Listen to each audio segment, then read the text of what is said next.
Alhamdulillah alladzi bi ni'matihi tatimmus shalihat wa bi fadlihi tatanazzalul khairat wal barakat wa bi taufiqihi tatahaqqaqul maqasid wal ghayat.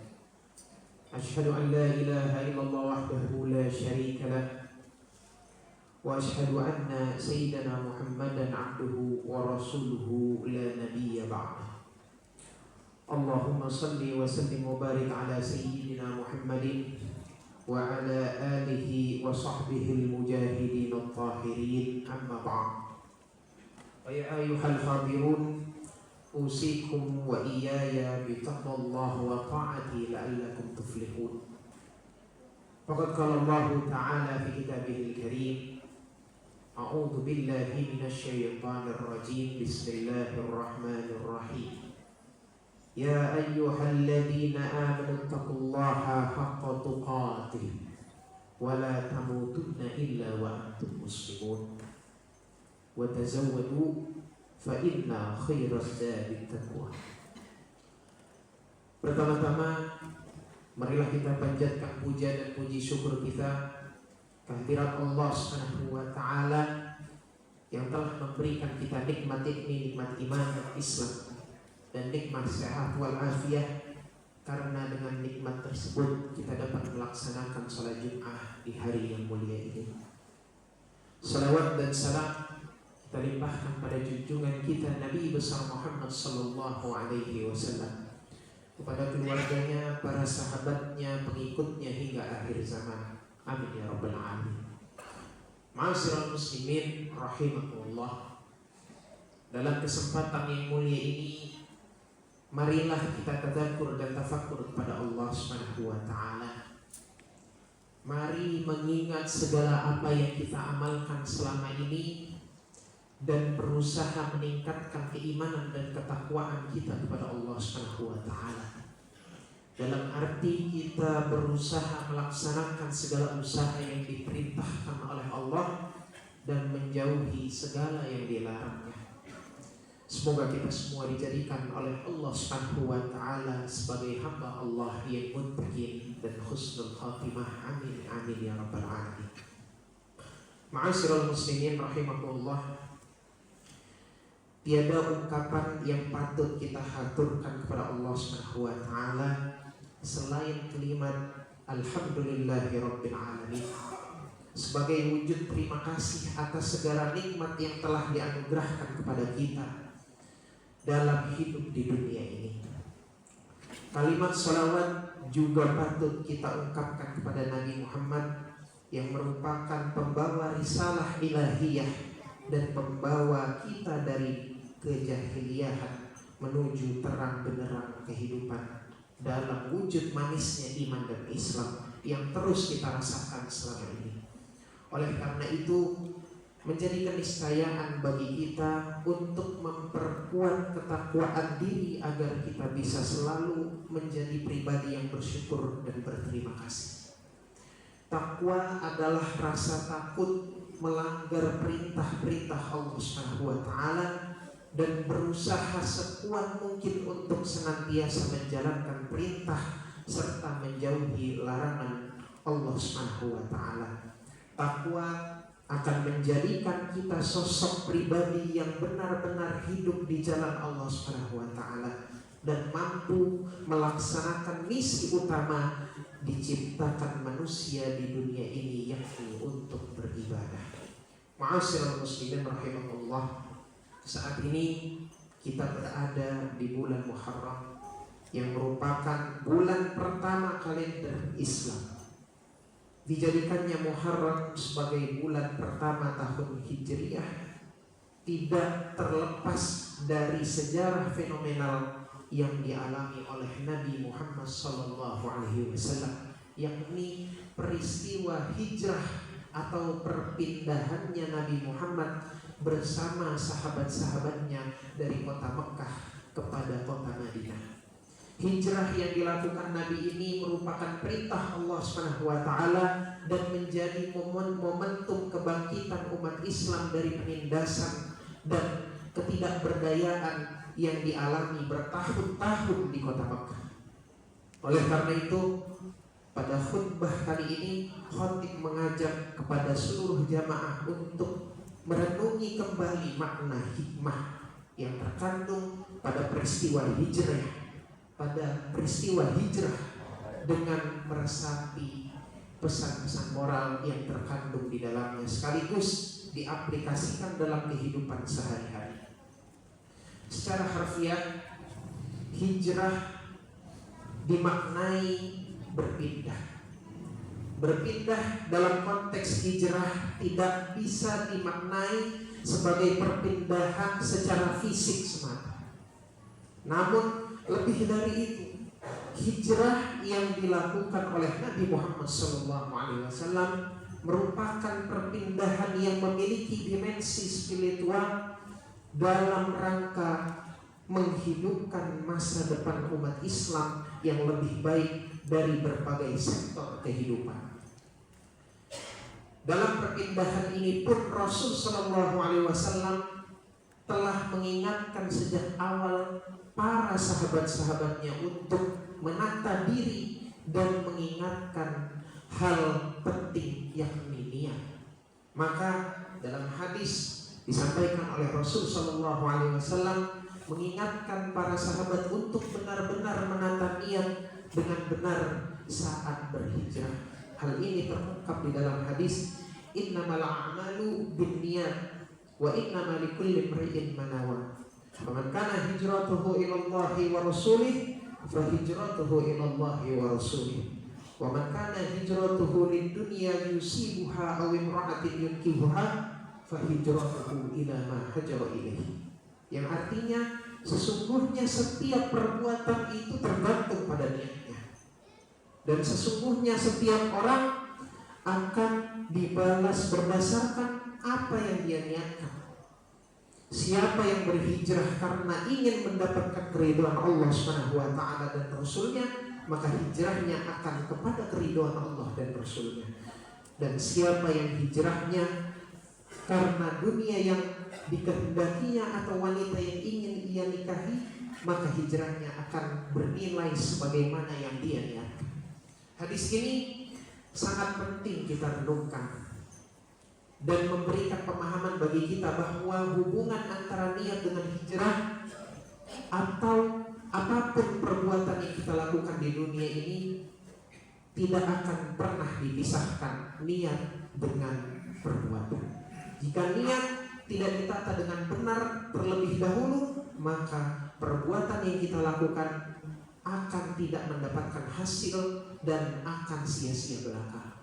Allah SWT pun telah mengingatkan bahwa siapa yang berhijrah dengan tujuan baik, maka akan mendapatkan hal baik. Hal ini disebutkan di dalam Al-Quran.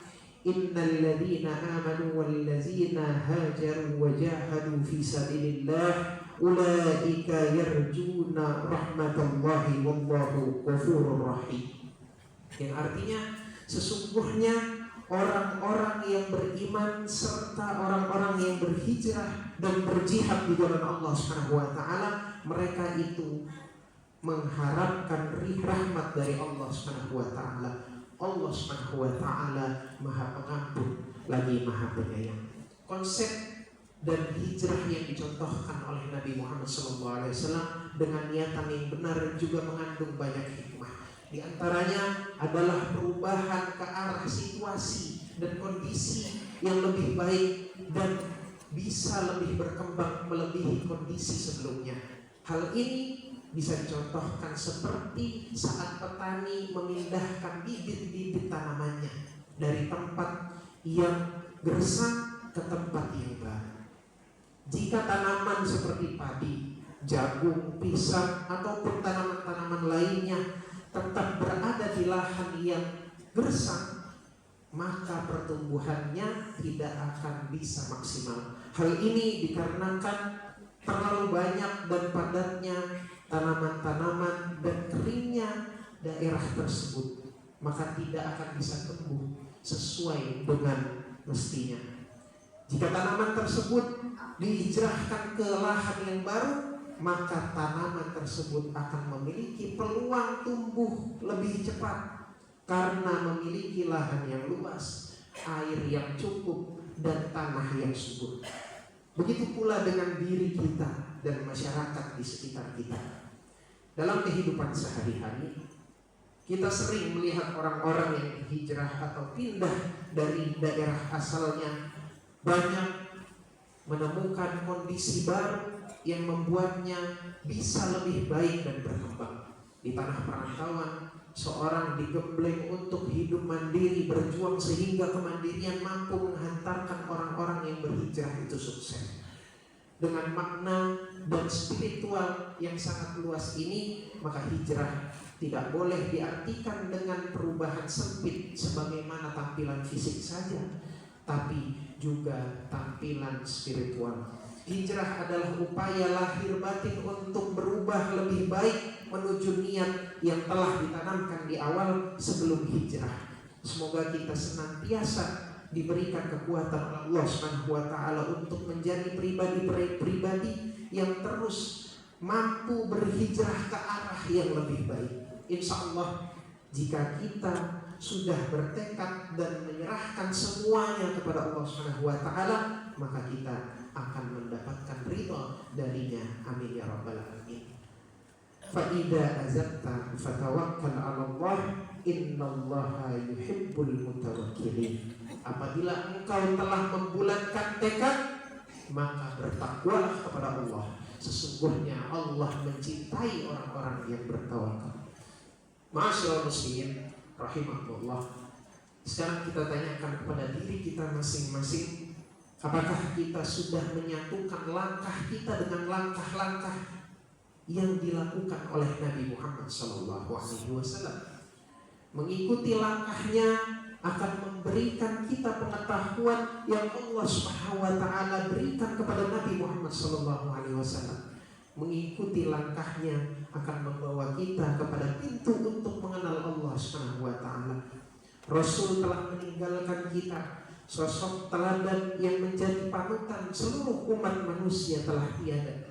Namun beliau mewasiatkan kepada kita dengan meninggalkan dua perkara. Rasul sallallahu alaihi wasallam bersabda, "Taraktu fikum amrayni ma in tamassaktum bihima lan tadillu abada." Kitabullah wa sunnati Rasulillah sallallahu alaihi wasallam. Aku tinggalkan pada kalian dua perkara yang apabila kalian berpegang teguh kepada keduanya, maka tidak akan pernah tersesat selamanya. Yang pertama adalah Al-Quran, dan yang kedua adalah sunnah Nabi Muhammad sallallahu alaihi wasallam. Demikianlah khutbah ini, semoga bermanfaat untuk khatib khususnya dan untuk kita semua umumnya. Semoga kita tergolong umat Nabi Muhammad yang berusaha mempelajari sunnahnya, lalu mengikutinya dan mengamalkannya serta mengimplementasikannya dalam seluruh aspek kehidupan. Amin, amin, amin ya rabbal alamin.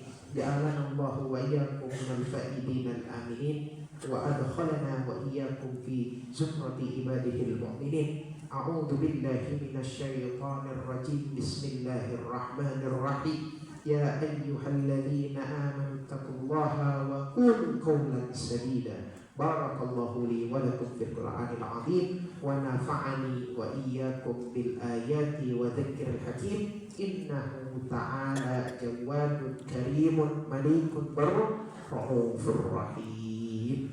Allahumma shalli ala sayyidina Muhammad wa ala ali sayyidina Muhammad.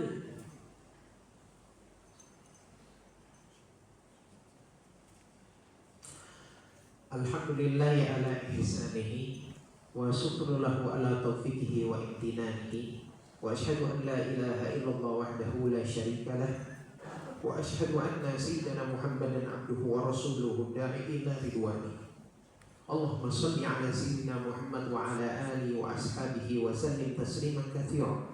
Amma ba'd, fa ya ayyuhan nas ittaqullaha fima amara wattahu amma naha wa'lamu anna Allaha amarakum bi amrin bada'a fihi bi nafsihi wa thana bi malaikati bi qudsi وقال تعالى إن الله وملائكته يصلون على النبي يا أيها الذين آمنوا صلوا عليه وسلموا تسليما اللهم صل على سيدنا محمد صلى الله عليه وسلم وعلى آل سيدنا محمد وعلى أنبيائك ورسولك وملائكة المقربين وارض اللهم عن الخلفاء الراشدين أبي بكر وعمر وعثمان وعلي وعن بقية الصحابة والتابعين التابعين لهم بإحسان إلى يوم الدين وارض عنا معهم برحمتك يا أرحم الراحمين اللهم اغفر للمؤمنين والمؤمنات والمسلمين والمسلمات الأحياء منهم والأموات اللهم أعز الإسلام والمسلمين وأذل الشرك والمشركين وانصر عبادك الموحدين وانصر من نصر الدين واهزم من خذل المسلمين ودمر أعداء الدين واعلي كلماتك إلى يوم الدين اللهم ادفع عنا البلاء والوباء والزلازل والميحن وسوء الفتنة والميحن ما ظهر منها وما بطن عن بلدنا إندونيسيا خاصة وسائر البلدان المسلمين عامة يا رب العالمين ربنا آتنا في الدنيا حسنة وفي الآخرة حسنة وقنا عذاب النار عباد الله إن الله يأمركم بالعدل والإحسان وإيتاء ذي القربى وينهى عن الفحشاء والمنكر والبغي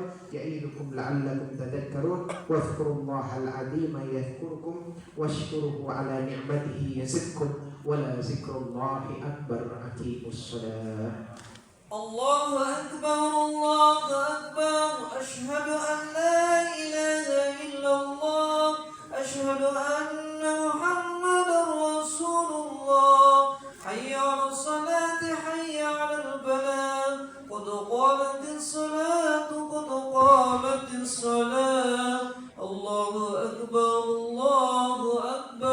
لا إله